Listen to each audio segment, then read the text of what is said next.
Katie. Albert messed around, and then he didn't get the Xbox when he expected it. Oh, what's a pity. Yeah, see, I can see that, but what's the point in trying if you always get it wrong? Well, the point is that with your teacher's help, if you keep on trying, you can achieve more than you ever thought possible.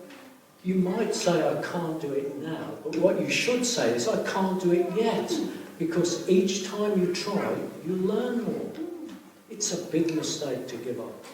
See, the thing is, I just feel so rubbish. I'm just always getting things wrong. Everything seems so hard. No, you're not rubbish just because you find some things hard. We all find things hard. But there are people who believe in you, your parents and your friends and your teachers, and it's about time you started believing in yourself. And you know, the Bible says that God loves you, and God made you the way you are.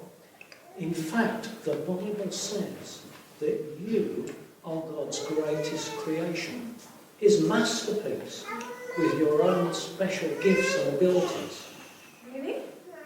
Yes, and the Bible says that God has good plans for you, plans to give you a hope and a future. Yeah? Yeah, but you can't enjoy them if you give up on yourself. Has anyone heard of Albert Einstein? Yeah, virtually everyone's heard of the great scientist Albert Einstein, but he said, it's not that I'm so smart, it's just that I stay with problems longer. So everyone says Einstein was a genius, but he still needed resilience.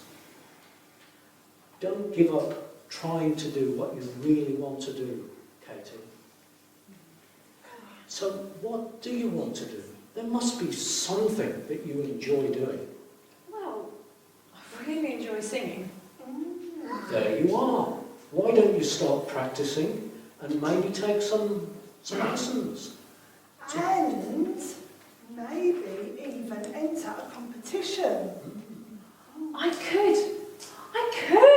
That's so exciting! I might even meet Simon Cowbell! Resilience is the real X factor here, so all the best with that, Katie. But we'll continue to follow your story, but in the meantime, you better get back to your work. Why? The boss isn't even looking. You need to get on with your work, whether the boss is watching or not. Right. Sure. Maybe I should change my attitude. Yes. Yeah, maybe a good start. Thanks, guys. Anyway, it was nice seeing you. Lovely to meet you. I'll see you soon. Hopefully. See you later. Bye-bye.